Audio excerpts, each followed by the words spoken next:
I may have actually been 400 pounds. There's a certain point there I just stopped weighing myself because the number was just too depressing. Just the mental clarity aspect, I would say, was the first thing I really noticed. I had, I guess, what I would sort of describe as sort of an undiagnosed and diet-induced anxiety and depression. Well, maybe if I could create just a few simple carnivore recipes, not only would it make me, I think, more stable, because it gives me a place to go.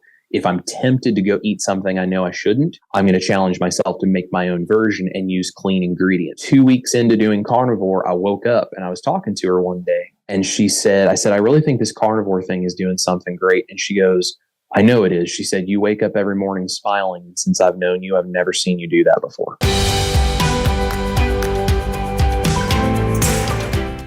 All right. Well, good morning, everybody. Today we have a guest, Chris, Cooking Nashville. And I guess that's the name of his YouTube channel. So Chris, welcome. Good morning. How are you today? I'm great, Dr. Baker. How are you, sir? I'm doing well also. It's good to have you now. Are you in Nashville? I'm guessing, I'm assuming. I don't know. I'm guessing by the name you must be, right? Yes, sir. I'm a professional musician in Nashville. So the Nashville part of the cooking channel was kind of a tie into that. You know, with what is it, like 7 or 8 guitars in the background, I would have never guessed. You know? And was that a Fender T-shirt or something like that? Yeah. So you definitely yes, got the music stuff going on. Well, welcome. Good to have you here. I was in Nashville for the first time back in last December. I went out there to speak in front of the U.S. Cattlemen's Association in their annual meeting, and that was fun. I enjoyed Nashville. So it's a good town. So anyway, well, I guess let's just start with your background. How did you get into music, and how did you get into this carnivore stuff? What's the story there? Sure. So I come from a little tiny town in the cornfields of Southeast Indiana, out in the middle of nowhere. And I had never been to Nashville other than just to drive through. And then when I was getting ready to go to college, decided to pursue the music thing. I'd been playing guitar since I was about 12 years old. And so I ended up coming to Nashville for Belmont University and got a degree in music business, in songwriting, and a minor in classical guitar. And, you know, one thing led to another, and I kind of went away from Nashville for a while and then came back. And music has been off and on a career ever since then. And so I ended up settling in Nashville finally and pursuing music after, some other careers that I had done and things after college to, support myself, because music is not necessarily the easiest financial path to take from the beginning. So I ended up settling back in Nashville and unfortunately living the musician lifestyle, and also coming from a foodie background where I could cook, and my parents taught me to try a bunch of different foods and things like that. I had a very unhealthy relationship to food, and I had a terrible diet and a terrible way of eating things that were not good for me, and beer at the bar when you get done playing, and just all those different things. And I was metabolically very unhealthy, and I was almost 400 pounds. And I may have actually been 400 pounds. There's a certain point there I just stopped weighing myself because the number was just too depressing. And I did a number of different things, but through a long series of research, and my parents had found keto, and so my dad sent me some videos. He actually sent me some of your stuff, and he sent me some of Dr. Barry's stuff. And I started doing research. I started out on keto, and then I went really clean keto, and then I ended up finding my way to carnivore. And I never dealt with my carb addiction the first time around, so I ended up going back to a standard diet because of that carb addiction and gained a bunch of weight back. But then back in January of this year, I said, I have to do this. I have to change this, and it has to be permanent. And I knew carnivore worked really well for me because of the previous experience I'd had with it, and this feeling of like depression and anxiety, which I didn't know I had, lifting the first time I ever did it. And I wanted to get back to that. So I went straight back into carnivore and said, this has to be a permanent thing. And I have to admit my carb addiction and sort of my food addiction related to that. And so I figured out, how am I going to make carnivore work for myself permanently? And from that almost 400 pounds that I know I was, until actually I weighed myself this morning just for information before this interview with you. And I've lost almost 120 pounds right now. Wow. That's since, and that's since when? Since January? So most of that has been since January. I had about 30 pounds that I did not gain back from when I did this the first time a couple of years ago. So all of that, except for that about 30 pounds, has been just since January. So 90 pounds in basically 9 months. So great, good for you. Mm-hmm. That's awesome. That's amazing. And so, I guess there's a host of things that go with that. Obviously, I mean, it's more than just a weight loss. I'm sure you'd experienced a plethora of other improvements in your overall health. I guess maybe you could describe some of those if you're nodding your head in agreement. So maybe what else got better for you? Yes, yes. So the just the mental clarity aspect, I would say, was the first thing I really noticed. I had, I guess, what I would sort of describe as sort of an undiagnosed and diet-induced anxiety and depression. I was very irritable all the time, and I felt like I just kind of didn't care.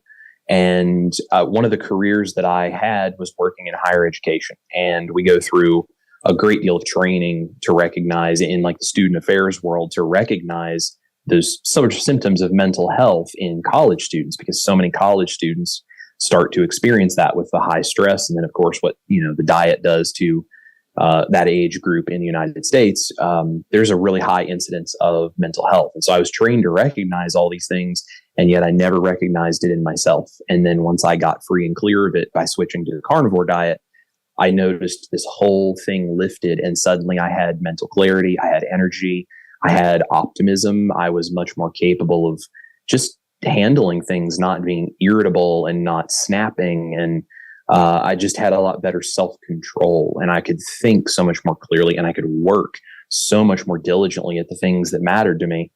My guitar playing got better as a result of that, and my vocal cords worked better, so I was able to sing better. And there were just a number of things related to that all got better. I also realized that my pain just everywhere in my body. I mean, when you're almost 400 pounds, everything hurts, and all of that pain that I couldn't really associate with any specific thing, like just joint pain or back pain or muscle pain or whatever, all of that started to fade and got less and less and less until most of the time it's just gone. And every now and then I wake up a certain day, maybe a little stiff, and I immediately start thinking, was there a spice or something in food that I ate that maybe might have caused inflammation again? But for the most part, all of that is gone. I have to go and have some dental work done, because as you can imagine, the terrible diet that I had was not good for my oral health. So I have to have some dental things taken care of, but like my gums have gotten a lot better. My gums used to bleed really bad, and they haven't bled in 8 months, 9 months probably now. The weight loss itself, of course, is great, but I also noticed that my skin in the areas where I've seen my body shrinking, like at first it looks kind of wrinkly and lumpy as some of that excess inflammation is gone, but then the skin tightens up and it smooths out. Acne has gone away. There have just been so many things that have massively improved, and I have a completely different life than I did 9 months ago. That's awesome. It's interesting because you commented on your singing got better, your overall music ability improved. And I've seen a number of people talk about it, particularly with the voice, which is kind of an interesting thing. I mean, and the other thing is, the dental health improving, gums stop bleeding, because everybody's like, well, aren't you going to get scurvy? And actually, I think kind of the opposite happens, with dental health improving. What did you eat? First of all, how tall are you? Because you're 400 pounds. What's your height? Just out of curiosity. I'm right at 6 feet. 6 feet tall. It's pretty. Yeah. So you were as round as you were tall almost at some point, I would imagine. I don't know what your waist was quite, well, not quite that much, but so what did you eat? How did you start this? And what did you eat to lose all that weight? Yeah. So this is kind of what ended up leading me into my YouTube channel, I guess, because I started when I did carnivore the first time. I was using it just to try to lose a little extra weight. I didn't expect all of these extra benefits, but I went really strict with it because I was trying to lose a little extra weight right before my wedding, because I wanted to look good for the wedding pictures. And I went really, really strict, and I basically did meat, salt, water. So I had beef and chicken and a little bit of pork occasionally, usually like bacon or something like that. and eggs and salt and water. And that's all I did for, for a couple of months. And then I slowly reintroduced just little things, trying to see what kind of food sensitivities I might have, just out of curiosity for myself. So this second time around, when I started carnivore, I kind of knew the things that I immediately reacted to. So I sort of avoided those sorts of things. And then I just went straight for the stuff that I knew made me feel the best. So a majority of my diet is beef in some form.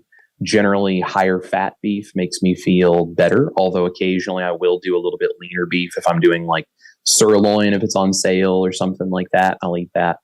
I use eggs because the price of things in the grocery store and that kind of stuff. Eggs are a really good protein and fat source for me that are inexpensive, but I feel really good when I eat. And I use salt. I use minimal amounts of some other spices, that the ones that I know don't bother me. I try not to overdo those. So most of it is beef, eggs, salt, and a little bit of maybe like black pepper, garlic powder, just a few seasonings here and there.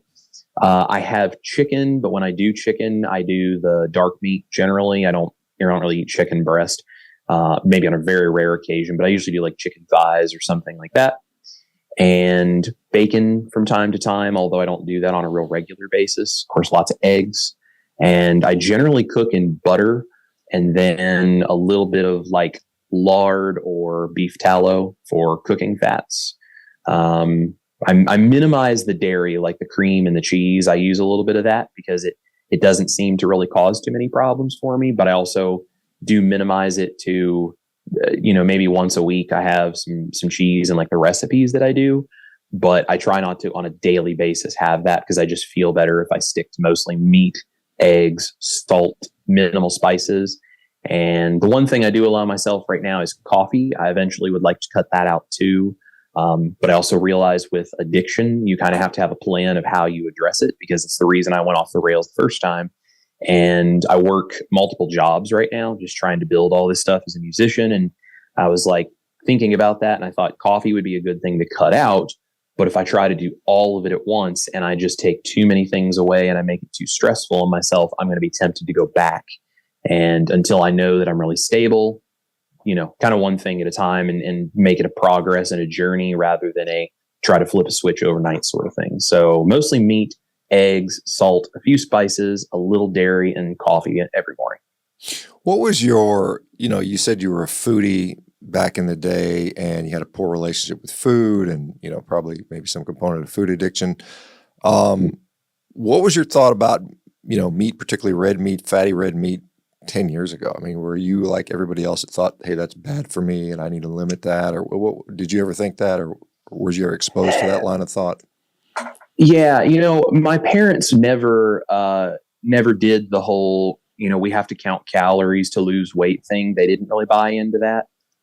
It was more about just portion control, like not necessarily counting calories and being, crazy strict or thinking that red meat was the devil, so much as just, if you overeat anything in too much quantity can hurt you.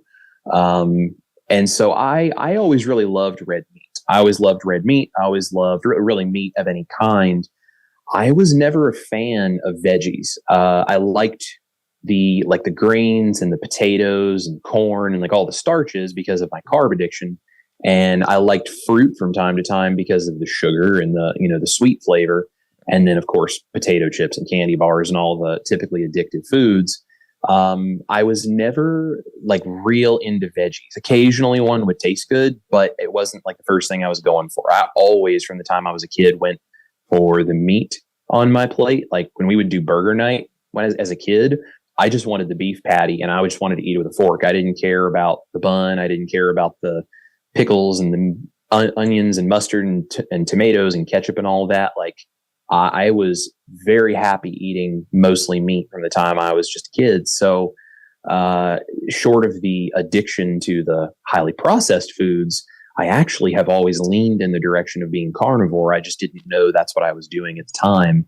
And then, of course, once I was old enough that I had been eating those addictive foods for so long, I sort of ended up piling those on top of the meat. And that's really where a lot of my issues started to stem from. But I've always been a fan of like meat has to be good for you. Like it's a natural thing that is out there, and I feel good when I eat it. So I've always thought meat was a great thing. Yeah. How old are you, by the way? I'm 35 right now. 35. So, you said you got up to somewhere in the neighborhood of 400 pounds, maybe a little more. Obviously, along the way, you realize you were gaining too much weight. I mean, it becomes pretty obvious. And I imagine at some point you thought, over the years, doing different things to perhaps lose some of the weight. What sort of things did you maybe try? Did you ever try, like, I know, maybe not a plant-based because you don't like veggies, but did you try other things before going carnivore? And what was I know you mentioned keto a little bit, but what were the things you'd attempted? Weight portion control? Yes. Yeah. So the first thing I tried was just portion control and exercise.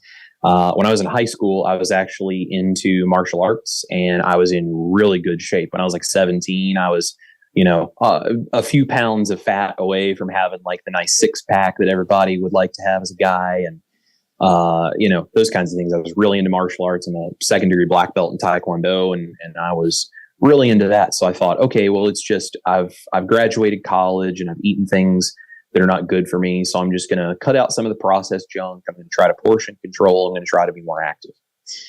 And that worked for about a week. And then I just realized that life was stressful and busy, and I just didn't want to have to keep up with that, sudden overnight change to my whole schedule. And plus it just hurt to do it. So I was not a fan of that. Later on, I was actually living down in Key West, Florida, working in higher education down there. And I came across the juicing thing where you do the whole raw vegan juices. So I did a 28-day juice fast, and that's really intense. And I lost weight and I felt better. And at the time, I thought it was because, plants are magical, right? All of the phytonutrients and all the different things that, the sort of the vegan community talks about.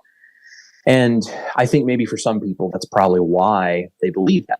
They switch to those kinds of things, be it a vegan diet or juicing or whatever. And, initially they get some benefit. And looking back at that now, I realized the reason I probably lost 20 or 30 pounds, and I felt a lot better. And I thought it was because the juice was magical. And then looking back at it now, it's like, no, I think it's because I cut all of those terrible processed foods out of my diet. And although those juices were full of carbohydrates and not good for me, I think it was still an improvement over where I had been. And I was just walking every morning for 20 to 30 minutes and walking every afternoon after work for 20 to 30 minutes. And so I just made some significant changes in my life.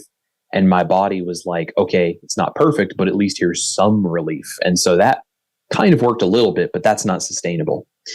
And so then I went through a whole period, like that job got very stressful. And that's one of the times when I really started gaining weight fast because I was eating fast food. Just literally would go through a drive-through, eat it in my car. And that was kind of my life day in and day out. So I got into a different situation. I left that job and I was trying to improve my life. It's like, okay, I need to get my health under control. Well, then I broke my ankle, probably because I had gained so much weight. I fell off this ramp at my parents' house and caught my foot and broke my ankle. And so I had to have a metal rod put in my ankle because I was so heavy. They basically said, we have to reinforce that bone or it's going to give you a lot of problems. So, then I was on crutches for a while. So I really didn't feel like I could do much. And I sat in a chair for 6 weeks and had nothing to do but watch TV and eat. So that didn't help. And then I moved back to Nashville and I was into the musician thing and I was eating late night fast food and alcohol. And so that's where I really blew up. And then I ended up meeting my wife, and we both were in this not healthy place with our food. And so I tried doing the juice fast again because it was the only thing that I'd ever saw that worked.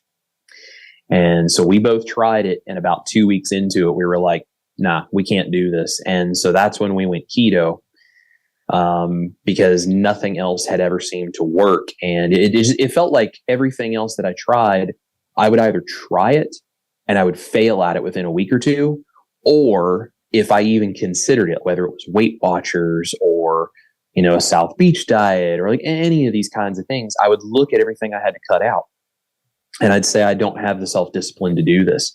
And I just didn't have any confidence that was even worth trying, because I just felt like I had to just beat my head against a wall and suffer for months and months and months to get any kind of result from that, because I would see other people do it too. My parents tried a bunch of different diets trying to lose weight, and I saw their experience with it. And I just had no confidence in any of that. So it wasn't until I found keto and then eventually carnivore that I even felt like something would work, or that I could do it without having just superhero levels of self-discipline.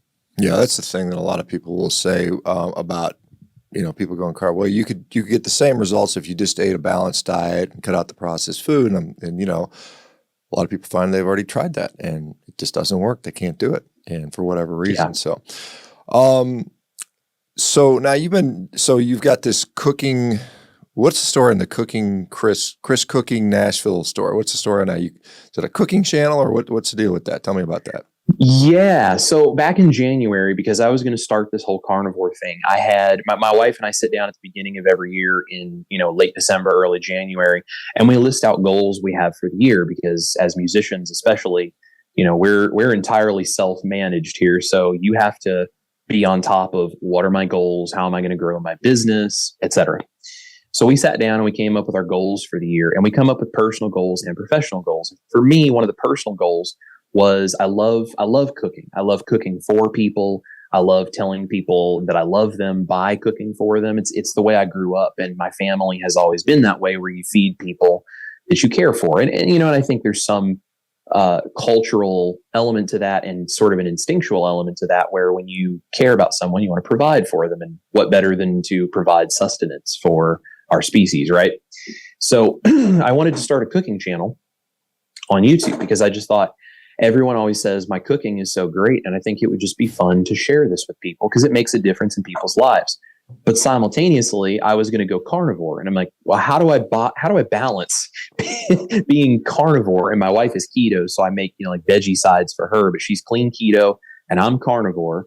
How do I balance that with a cooking channel? That doesn't make any sense. And so I decided that the first thing I wanted to do was I wanted to start vlogging on YouTube about my health journey, because more than anything, I wanted to look back in a year, 2 years, 5 years, 10 years, whatever, and see what kinds of progress have I made, and what are the things that I've changed? How do I look different? How do I act different? Just all of this stuff.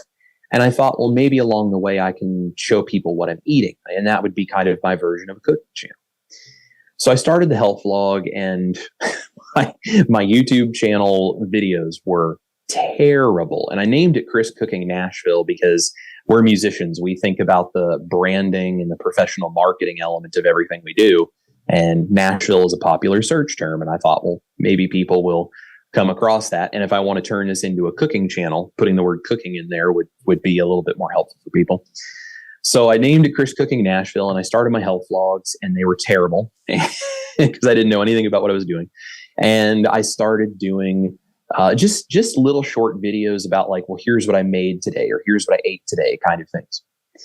And I got a handful of people paying attention. So the first thing I started to do was I was like, oh, well, maybe if I could create just a few simple carnivore recipes, not only would it make me, I think, more stable, because it gives me a place to go if I'm tempted to go eat something I know I shouldn't. Instead of going out and buying something and giving into an addiction, I'm going to challenge myself to make my own version and use clean ingredients. And it may not be ideal like meat, salt, water carnivore, but it's a whole lot better than me going down the street to the restaurant like I used to and just, buying some junk full of carbohydrates and then saying, well, I went off the wagon, now I got to try again. So I started creating a few simple recipes. And the first one that I thought was really interesting, that some of them were just kind of, standard recreations of things I'd already seen. The first one I thought was really interesting was a carnivore gravy. And I figured out a way to use egg yolks to thicken a gravy, kind of like you would a custard, but using either, I could use cream, and I could use like a creamy sort of, that style gravy, Or I could even just use a beef broth and I could do more of a brown style gravy. And I could do it completely zero carb if I wanted to go the beef broth route. And I could do it dairy free. And I thought, well, this is really cool. So I think this is interesting. So I actually created the video and I sent it to Anita from Ketogenic Woman because, I know she does carnivore recipes. My dad has been watching her for a long time, and I'd watched her for a while because I thought her recipes were creative and I was getting inspiration for how to have this kind of recipe channel. So I sent it to her. I didn't really expect much other than maybe just hey, thanks for sending this, or, something. She watched the video. She loved the recipe. She shared it on a recipe video she did with everybody in her whole community and told them to come follow me. And suddenly I got this boost in my YouTube channel. So now I felt like I had a community that was watching both my recipes and my health vlogs. And it's like, okay, well, now I have a group of people to be accountable to.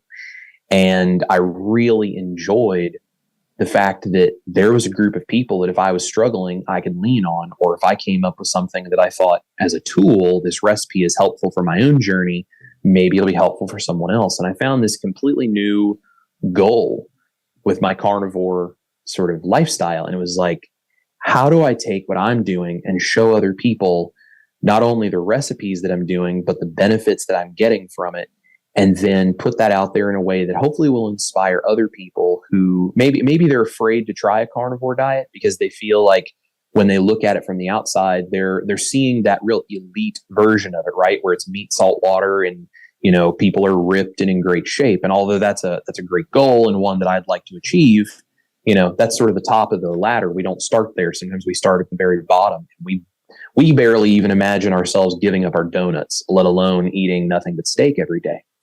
And so I sort of found this path of showing people recipes that it's like, okay, maybe in a year or 2 or even 5 years from now, you're never going to make a recipe again. Maybe you just eat steaks. That's great.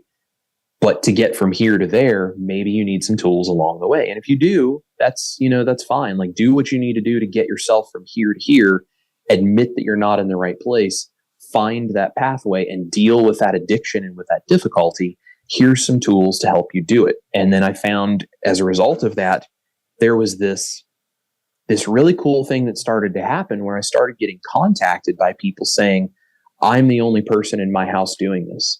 And now I can make food that the rest of my family is enjoying, but I get to do it and not feel like I'm going off the wagon. So 6 days out of the week, I can eat beef patties and eggs. And then that one day when the family all sits down together for dinner, I don't have to make a completely separate meal or feel like they're eating in one room and I'm eating in another. I make a recipe and it's actually lowering their carb count a little bit every single week. And it's making me feel like I have this social element of dinner with my family again. And it's making it much more stable for me to do this in my own life, to have this carnivore sort of lifestyle without making everyone around me feel miserable. And so it kind of turned into this thing I never expected, where I say I'm trying to change the world one plate at a time.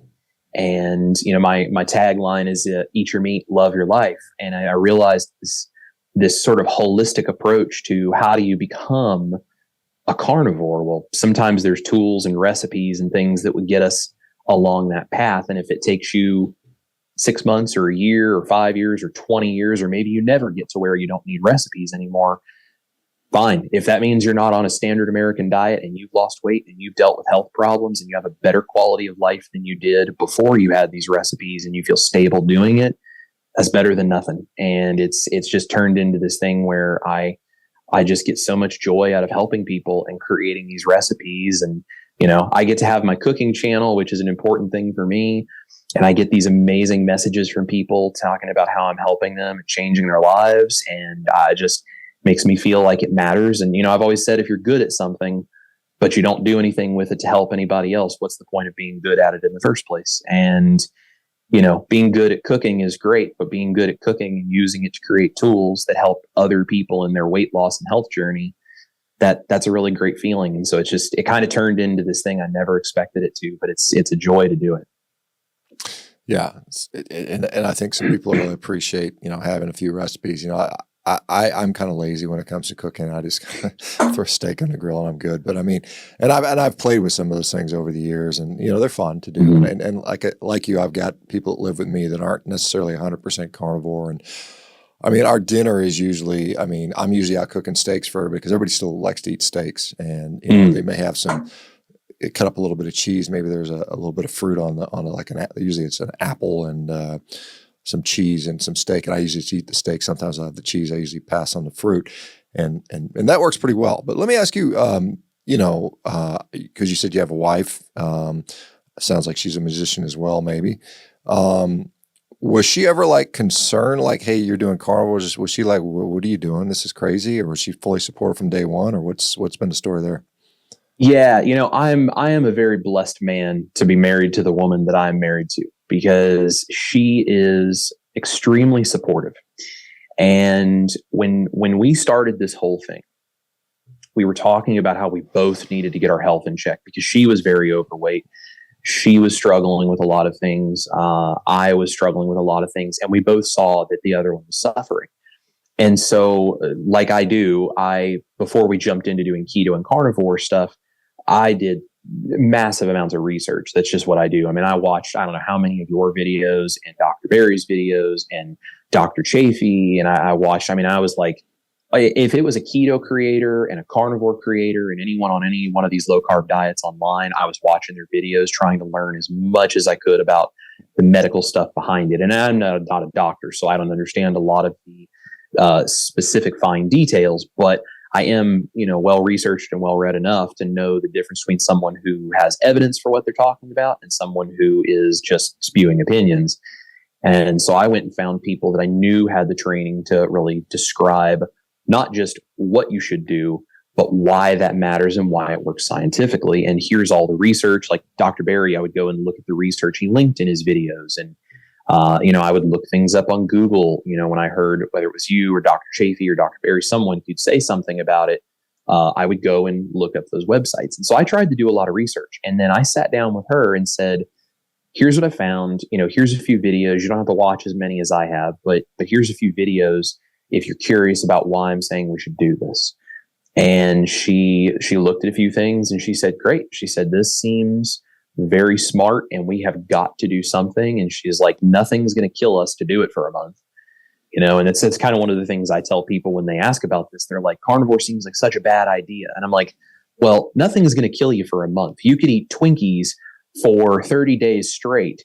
And although you're going to feel terrible and probably gain a bunch of weight and have stomach problems and all these other things, it's probably not going to kill you to do it for 30 days. Like your body can handle something for 30 days unless you're just on the edge anyway. So I was like, for 30 days, it's not going to kill us. So I was like, let's just try it and let's see how we feel. And it took 7 to 10 days for us to all of a sudden go, wow, this keto thing is making a huge difference. I mean, we both lost massive amounts of water weight and we felt so much inflammation coming off our body and out of our joints and all that stuff. And I mean, I hadn't even gone carnivore yet and I already was noticing the difference. And then when I went to her and I said, hey, I'm going to do this, not just keto, I'm going to go carnivore and try to lose more weight before the wedding. I showed her the evidence of it and she goes, great, give it a try. I support you. But she was just on board with it because she wanted to see me get healthy. I mean, and she'll tell people this, she's a very honest woman and I love her for it. But, she's like, when she first met me, she's like, you're almost 400 pounds. You probably were 400 pounds actually, because I lost a little weight after I had met her. Just by having a little bit healthier lifestyle, just with sleep and those kinds of things. And I had already lost some weight before I stepped on the scale and saw almost 400. It was 385 that I saw. And she knew that I was overweight. And she was like, you had bad teeth, you had bad skin, you were irritable, like all this kind of stuff. And she loved me anyway. And I don't know how, but she did. And she stuck with me. And then when I said I want to change it, she was like, great, take back your health and, be the man that I want you to be. And so she was very supportive. And so I said, I'm going to do this carnivore thing. She was like, great. And 2 weeks into doing carnivore, I woke up and I was talking to her one day. And I said, I really think this carnivore thing is doing something great. And she goes, I know it is. She said, you wake up every morning smiling. And since I've known you, I've never seen you do that before. And that was enough for both of us to realize this is something special. And although she does not have the reaction to, veggies and excessive plant content like I do, she definitely recognizes it in me. And I've done enough tests back and forth to know that's a real thing. And so she, being the person on the outside of it, she can tell immediately if I've had something that I probably shouldn't have, too much spice or something like that, because I'll wake up and she'll go, "You seem a little bit down. I think you've had something that's affecting you." And like, she knows me better than anybody. She can instantly tell if something is different. And so she is just super supportive, and she has trusted me to do the research. And she's like, "If you've done the research and you know the science behind it, and obviously we see the positive effects of it, I'll support you. Whatever it is you need." She's like, "I just want you to have a great, happy, healthy, wonderful life and be the man I know you can be." Yeah, that's awesome. Awesome. Any involvement with physicians or anything like that? Did you have, were you ever being seen by physicians when you're, so overweight? Was that something you needed help with?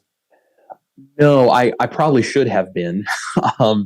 But, along with the excessive weight and the other health issues came, again, kind of that depression, anxiety element of the brain fog portion of it.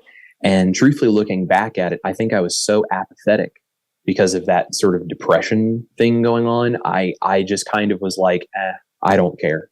And now I really wish that I had, just because I would love to have like blood work and, just different kinds of information from doctors back then.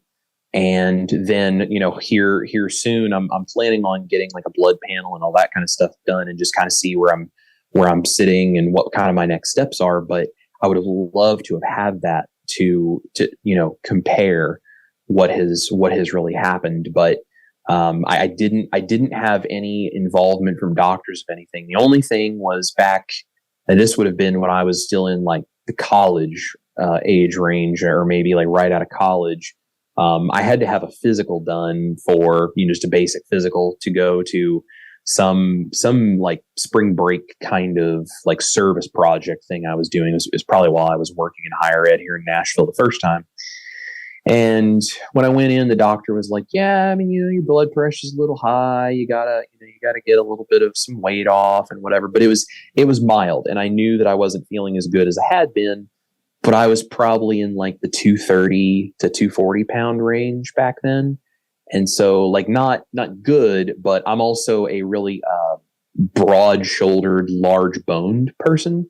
So even if when I was in really good shape, when I was in high school, I was like, skinny neck, little 17-year-old kid that was just in really good shape. And I still weighed like 185. I just have a heavy bone frame and stuff. So I'm never going to, try to push down to like 160 pounds. But I was overweight, but it was a manageable amount of overweight. And it was the time when it was like, okay, I should turn this around, but I didn't know this back then. So that's the last actual physician sort of involvement that I had with knowing where I am. Now that I'm, financially recovered from I say financially recovered, stable enough that I have insurance and stuff because of the pandemic and what it did to musicians. Now that we're kind of on the other side of that and in a better position, I have the opportunity here in the future, to get like my blood labs, and to, maybe go and have a physical done and just kind of do that sort of stuff, and just make sure everything is good again.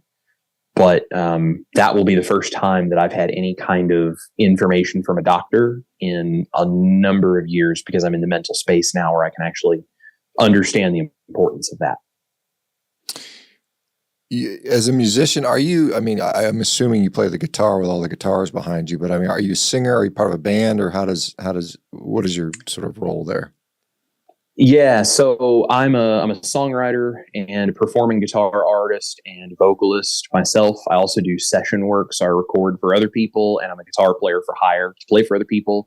My wife, Ash Taylor, is an independent country artist, so I'm also her band leader and her lead guitar player, and we write together and perform and tour and do all that kind of stuff. I also run a guitar teaching business, so I actually teach guitar players and songwriters and performers and that kind of stuff here in Nashville. And I actually teach online as well. So I teach people from around the world in various places. And I also work a day job. Just, it's again, 2020 was not kind to the entertainment industry. So we picked up some day jobs to make sure we could afford to stay in Nashville. So I do a number of different things in the world of being a musician, which, you kind of have to survive as a musician. You have to wear multiple hats. Yeah, I can see where it's unpredictable to say probably the best. Did you find either in your day job or within your musician community, people notice? I mean, they can't. It's probably hard not to notice 100 pounds coming off somebody, or 120 pounds. And if so, what's been the feedback on that? Yeah. So what's funny is we just played a show last night, and the lady that books that show and runs sound is just one of the sweetest ladies. And we went in last night, we played our show. And then this morning I was sitting having coffee with my wife, and a memory on Facebook popped up from a year ago. I was playing a show and I was wearing this exact same camo sleeveless vest over a black shirt. And it was a few months before I'd gone back to Carnivore. So I wasn't my biggest weight, but I definitely was within 30 or so pounds of it. And the picture that popped up on my Facebook, I showed it to her and she goes, "Oh my gosh, you look like you're about to blow up."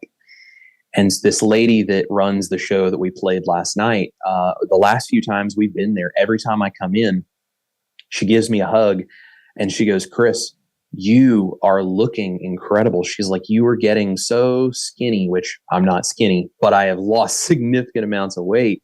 And all of the people that I know, from music or even people at work, they see me and it's like, "Dude, you are losing so much weight. Like, you are literally melting." And I mean, even people on my YouTube channel, they go back and watch one of my old vlog videos and then they watch one of my new videos and they'll comment and, send me a message either in like the Patreon group that I have or, on YouTube or my email or whatever. And they're like, "Chris, you're literally melting in front of people's eyes." And it's like, yeah, I am. And that's the power of just putting the right things in your body. And it's like, I'm literally disappearing. And, my day job, I do armed security work. And so I'm wearing a bulletproof vest all day. And so I think a lot of people probably can't see a lot in my body, the changes, because I'm wearing that big bulky bulletproof vest. But I'm at a point right now where I'm probably going to have to ask for them to order a new carrier for my bulletproof vest because it is so big. There's space behind me and in front of me. And it's like, and I can't tighten it up anymore. And I keep tightening my duty belt. And it's like, I'm at a point where I'm literally swimming inside my work clothes. And people occasionally that I haven't seen in a while, I'll run across them and they look at me and they're like, "Man, you're looking good." And I'm like, "I don't know if I'm looking good, but I'm definitely looking a lot thinner and a lot healthier and happier." Yeah. I mean, are you still even, it's a January, so 9 months in, are you still seeing weight coming off at this point? I mean, it sounds like you could still maybe even lose a little more if you wanted to, but I mean, are you still seeing it come off? Yes.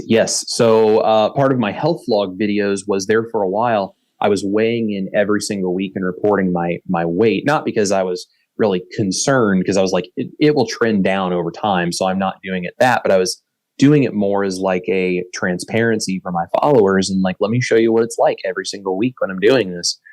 And, I would go a week and not lose anything. And then in the next week, I'd lose 2 pounds and back and forth. And then life got really stressful. And I told people, I said, I think I'm at a point in the journey right now. I'm not going to start weighing every single week. I'm going to maybe back off of that. And I'm going to weigh occasionally when I feel smaller. My clothes fit looser.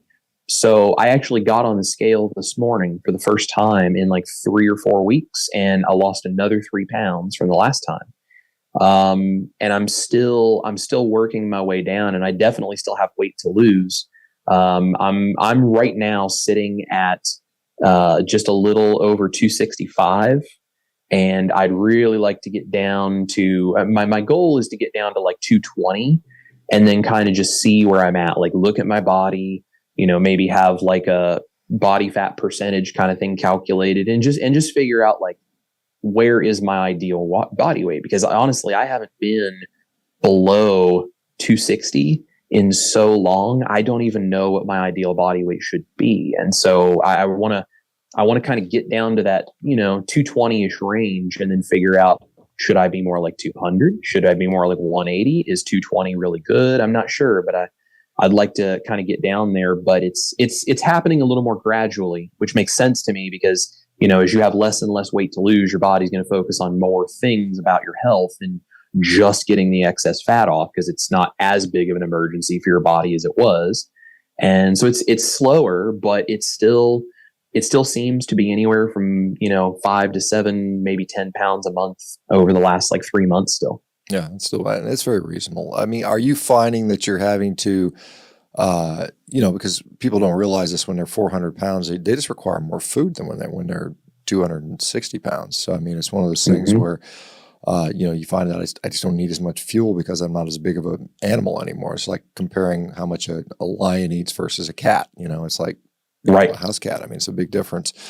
And are you finding you have to do anything differently now, like to continue to push the weight off? Are you like, I'm changing my diet in certain ways? Are you adding more exercise, or what have you changed since January, or if anything?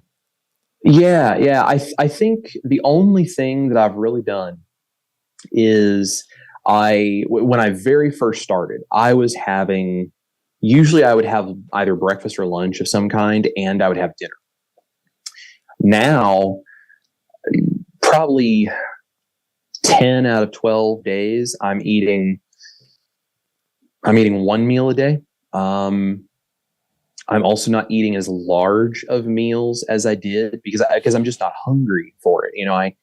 I could, when I first started this, I could eat, I'd take stuff with me to work for lunch, and it would be like, eggs, or I would do these like crustless quiches that were like eggs and meat and a little bit of cheese, or, whatever. And so I'd take stuff with me for work, and I would have my coffee, which would have like cream or butter or something in it. And then I would have a bunch of water throughout the day. By the time I was home, I was hungry, and I'd have a huge meal. I'd have like a pound of ground beef and like 6 eggs and, maybe more ground beef if I was still hungry. Now I almost never eat lunch. And I still have my coffee, but I've got some cream or some butter in there, and that's pretty much the only caloric, if you want to use that word, that's really the only nutritional value thing that I'm having. And I drink electrolytes in my water. I don't feel that hungry, or if I do feel hungry, I also don't really react to feeling hungry. It's like, oh, I'm feeling a little hungry. Okay, there's no emotional attachment to that anymore because I've beaten that idea of the panic that sets in when we get hungry because of that kind of addiction cycle that we get into. And so now I come home from work. My wife gets home from work a little bit later than I do, and I do all the cooking in the house because that's my passion. So I will start working on dinner, have some things ready, and then we sit down and eat when she gets home. I'll eat one meal, and usually I'll eat like, might eat like a pound of steak, or I might eat a 1 pound ground beef patty, or I'll eat like maybe a little less than that. And I'll have like anywhere from 4 to 7 eggs, depending on how hungry I am that day. I have that one meal and I'm good. Like I don't go to bed and feel like I'm sitting there when it's time to fall asleep and I'm like jonesing for food of some kind anymore. I don't wake up in the morning hungry anymore. It's other than the days where I'm like, man, I'm really thirsty today. I got to have another, water with electrolytes in it or something. There's really nothing that I feel like that strong urge to have anything anymore until it's that one meal a day. It's dinner time and I'm hungry. I'm like, I'm happy to eat. I'm looking forward to dinner. That steak or that chicken thigh or whatever it is I'm about to eat is going to taste amazing. I eat it and then I'm totally fine. So I've just reduced down the amount of food I eat on a daily basis. And I think this kind of goes back to that thing where, people say, well, you could get the exact same results by just, portion controlling and calorie counting and all this stuff. And it's like, even if I could, that would make me feel miserable because I wouldn't want to do that. What I'm doing now is completely normal, natural, and happening just instinctually. I'm not forcing myself to not eat more than that. I literally can't eat more than that. Yeah. And that's fair enough. I mean, and that's kind of how you think how it should be. You know, we should eat enough to be full and be satisfied with that. How about negatives? I try to remember to ask people about negatives of the diet because to try to get some balance in there. Any major negatives or any negatives you can think about since you've been doing this? Yeah, the only negative that I was experiencing with this is the restriction of, like, if you're going to try to go out to eat, which as a musician, if I'm trying to network and I'm trying to go out with people because they invite us out to dinner, or if we're on tour and we're in a different city and I don't kitchen, or those kinds of things, it makes it a little more difficult to intentionally keep yourself on a carnivore diet, because you have to be a little more intentional about where you go. You can also become a social pariah if you're that person that it's like, oh, don't invite Chris, because if we do, we got to go to another steakhouse that nobody wants to go to. Like, I don't want to be that guy. So what I have done, and truthfully, I didn't find this to be very difficult, but what I have done is found a workaround, because there are social situations where culturally we're still expected to, be easy to get along with sometimes with family and friends. And I can't have that, I'm a carnivore. If that, preaching thing comes out, I find people don't really react very well to that. So the workaround that I have not found to be very difficult is, of course, I have my recipes, which I make my recipes, and even people on standard American diets really enjoy what those things are. So again, that's a great place. Those things are tools that really help you out when it's like, I'm going to go to a birthday party, I'm going to go to a holiday feast, I'm going to go to a whatever. I'm going to bring my recipe and I'm going to eat basically that. Other people can have it and enjoy it too. And I don't have to say anything about being a carnivore. Nobody knows the difference. That really has helped. The other thing I've done is I've noticed you get this superpower as a carnivore where you can either pregame and have like a whole bunch of ground beef and eggs, or something very carnivore friendly before you leave, and you can go to dinner and you can just tell people like, nah, I'm not hungry. I'm gonna have water and, just whatever. And you don't sit there like salivating as everyone else is around you eating. And if you don't make a big deal out of it, they don't make a big deal out of it. So I can do that. Or I can also go and I can do go to a steakhouse, have them put the veggies or something in like, a to-go container. My wife or someone else can eat those later. And I just eat steak. And even if I want more food when I get home, it's like I'm involved in the social setting without compromising what I'm doing. No one else asks any questions. And it's not really a big deal. Like, I'm not sitting there like just, jonesing for that baked potato they're having or any of those kinds of things. Like, I've beaten that addiction. So I just have to be a little more intentional about kind of knowing the social situation I'm walking into. And either I'm going to bring something that works for me, or I'm going to figure out in that situation how to make it work for me. And I just kind of keep that burden, if you even want to call it a burden. I don't really find it to be a burden, but if it is a burden for someone, you just kind of keep that in your own mental space and don't make that something that everybody else has to deal with you. And it just completely circumvents that whole issue. That's the only negative that I've really had from this. And it's a simple workaround for me. I'm just thinking about the baked potato, and I can't remember the last. It's been a decade probably since I've had a baked potato, maybe more than that. And just thinking the only reason I would like it if it was covered in butter and perhaps sour cream and bacon, because plain baked potato is, no one wants to eat that. I mean, that's awful. I mean, even mashed potatoes are mixed with like cream and stuff like that to make them taste palatable. So it's kind of funny just thinking about that. Just really, you weren't craving the baked potato, you were craving all the stuff on top of it, most likely. Let me think. So with your YouTube channel, and I don't know if you have other social media, some people have, multiple ones. Has that been received pretty well? Have you got pretty good feedback? Or are you getting some negativity directed your way for just deciding to eat a way to get healthier? What's been the overall sort of impression? Yeah. There are three kinds of people that generally interact with me on social media. My YouTube channel, majoritively, has been very well received. There are a lot of people looking for keto, ketovore, carnivore recipes because, again, they're still on that path of improvement, and there's things that they're still getting bored with some of the few food choices they have, and they just want to be able to vary it up, especially if it's like a get together, a holiday, something like that. So majoritively, people are very, very happy. There's two other kinds of people. One of them is a small group of people in the carnivore world who love to attack the fact that there's dairy or there's a protein like egg protein powder, like egg white powders, just freeze dried egg whites, but that's too processed or whatever for them to consider appropriate. So, and the fact that I sometimes use spices and that sort of stuff, there's a very small group, but they're a very loud group that love to attack that kind of stuff. And, I generally tell those people like, okay, well, if you can do this more cleanly than that and you don't have any issues with that, that's fantastic. But it's not about you and your diet. It's about, the millions and millions and millions of people around the world that are sick and dying.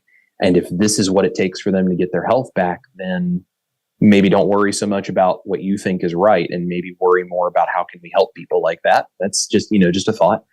And then the other very, very small group, this has only happened a handful of times on some videos I've released, but a very small group, if my video gets enough views and it goes far enough into an algorithm where enough people see it, I will always get the people who are, you're going to die of a heart attack. Carnivore is going to kill you. Cholesterol must be sky high. This is 1,000 calories for this one thing, and they're very vocal about the fact that carnivore is going to kill you. And we know all of this for a medical fact, and, all of the same.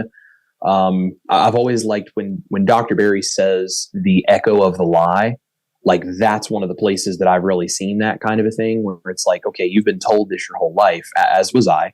And you still haven't actually looked at any of the research, and you haven't looked at these guys like Dr. Baker, Dr. Chafee, Dr. Berry, all of these different people that not only can show you the benefit in their own lives, but can tell you the medical research that says that's not actually what it is. And so I get a handful of those. I would say 98% of what I hear on social media is people love what I do, and they have honestly success stories. I had a person in my Patreon group that told me that their 3-year-old grandchild was diagnosed with type 1 diabetes, and they had just gotten back in the middle of the night, and they were breaking down, sitting on their couch about the fact that it's like, their grandchild's going to be okay, but it's like their life has just been destined to be different forever because they've just gotten this diagnosis of this thing. And they said, I was so worried about this. And then I thought of your channel and I thought of your recipes, and I realized that I can make things for my grandchild and they can have, some more variety that maybe looks more like the things they're going to be exposed to as a kid in the real world. And I just feel like I can make things and take care of my grandchild and cook for them, but in a way that's not going to just be harmful to their health in the long run. And I get dozens of people that reach out to me and tell me stuff like that. So it's like, that's what I'm doing this for. Those are the people that, they get left behind sometimes, I think, by the either you eat standard American diet or you eat meat, salt, water. And if you can't do that, you're not good enough. And it's like, there's a big gap between those two things, the people that live on both sides of that issue. And there's a lot of people that I have found that I think have felt lost in the middle because they don't want to do the standard diet and they don't feel like they're capable of doing like a lion diet. And they just feel like, well, what do I do? Because it feels like it has to be one or the other. And those people have come out in droves and supported what I'm doing with my YouTube channel. And I've been really blessed by it. And I experience a lot of really great positive things, not just for me, but just in seeing what it's doing for other people too. And I just released a video not long ago. My YouTube channel hit 1 million views in about 5 months.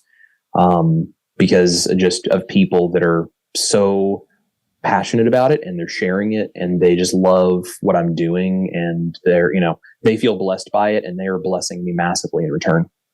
Well, good for you. That's awesome, man. That's great to hear. And it's kind of, I'm just amazed at all of these channels, these carnivore associated channels that have popped up. I remember, 5-6 years ago when I started doing this, there was, 1 or 2 dudes, that was it. And now there's literally hundreds, if not thousands of individuals, which is great. I mean, it's great because we have more voices and more people sharing their experiences. And thank you for you doing that, because again, it's going to, as you probably know, it inspires other people to do the same. And that's how we kind of take things back. I think it's very much a grassroots type of thing. Like I've said, I don't anticipate at any time, whoever the Surgeon General or the president's going to stand up there and tell people to eat more meat, and it's not going to happen. I mean, it's because there are just too many conflicts of interest to allow that to happen, and so we got to do it on our own. So, anyway, well, we're just about out of time, Chris. I appreciate it. Let me give you a chance if there's any last minute things that we didn't get to talk about. Is there anything else you want to share for the folks out there, or what do you think? Yeah.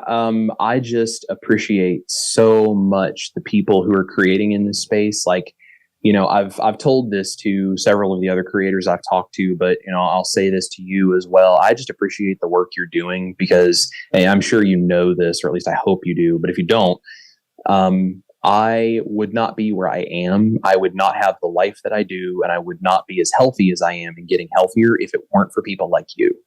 Because there was a time when I looked in the mirror and I hated what I saw, not because I wanted to hate myself, but because I looked at it and felt powerless to change it. And, I would watch videos like you showing the kinds of workouts that you can do because of how strong you have gotten because of eating a carnivore diet. And I looked at those kinds of things, and it's like, I just dream of just being able to do that. Not even because I want to necessarily do like certain weightlifting things or rowing or, any of these. It's not about the specific activity that I want to do. It's about having the confidence that I'm capable of doing it. And it's about having the physical ability to work towards a goal. I did not have that. And you and many others like you literally saved my life. It's the only way to say it is you guys have saved my life.